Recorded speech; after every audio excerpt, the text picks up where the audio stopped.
Well, we said we'd whelp Golly down, and we did. Some people may say, well, that was a lot of work, she only had 3 puppies.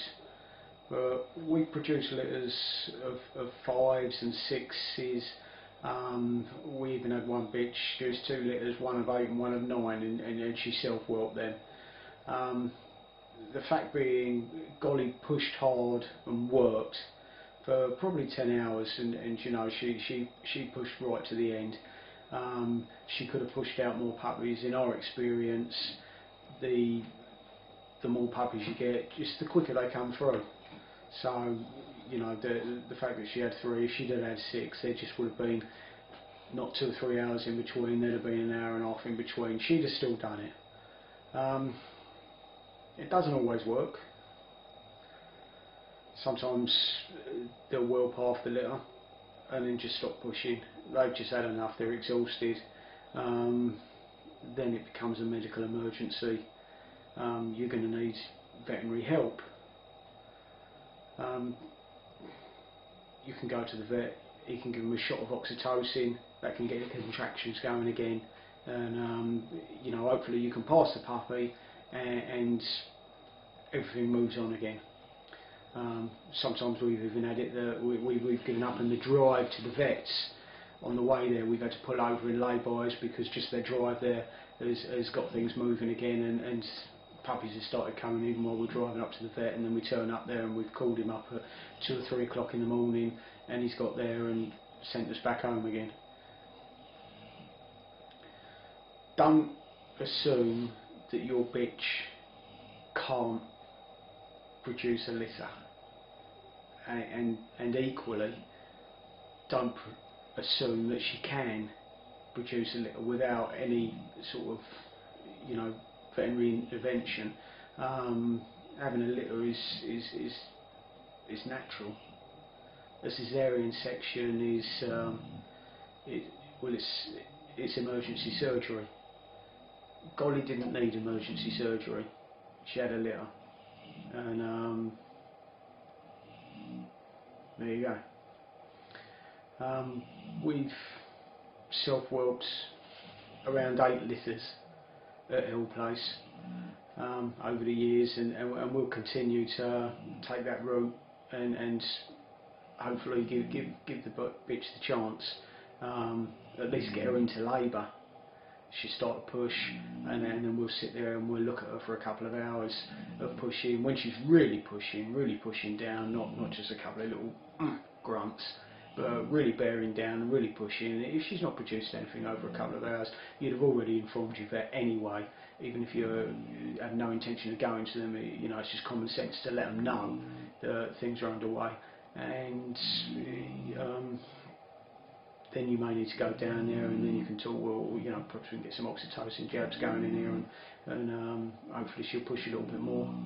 If all else fails, then you have the option of the emergency surgery. Without a doubt, some people and some vets elect for a caesarean section, believing there's no other way, often done in surgery hours for people's convenience. It's convenient for everyone apart from who's receiving the section. You know, this can even be done before the bitch has even started pushing. You know, we've got a drop in temperature, it's day 62, it's day 63, you know, I don't want to be up in the middle of the night. We're not shy, we'll call our vet out at 2 o'clock in the morning, 3 o'clock in the morning. You know, they're reasonable people, they get paid for it, it's what they do for a living. I'll ring my vet up and I'll say, look, she's been pushing for 3 hours and nothing. You know, she's exhausted. I think maybe you should have a look. But at the end of the day, I don't want people to come up to me and say, I watched your video and I had a go and I lost all my puppies. You know, or you know, I got one out and then I had to have a Caesar anyway. It's basically what we're just sort of saying is, you know, I hate to hear people say, well, they just can't produce because they can produce. It's not without risk, but then a caesarean's not without risk. It's not like pulling a tooth. You know, bitches can die and puppies can die. Too much anaesthetic. We've just gone along. You can see the video.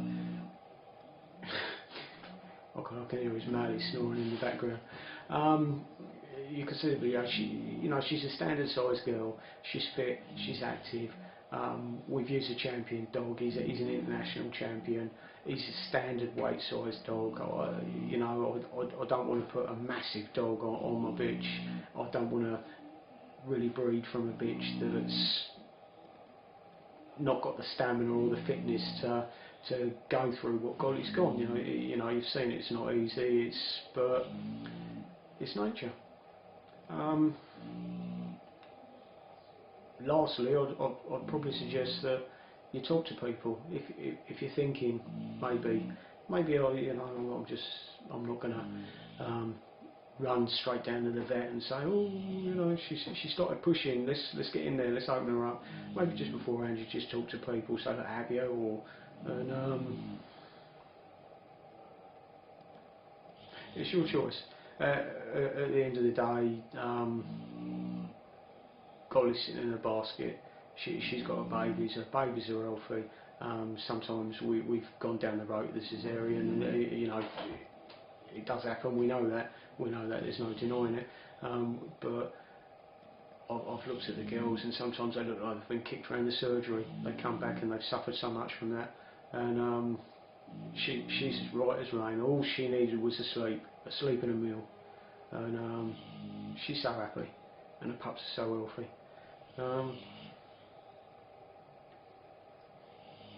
Now we're going to get on with rearing the litter. That's another story, if you're interested in that.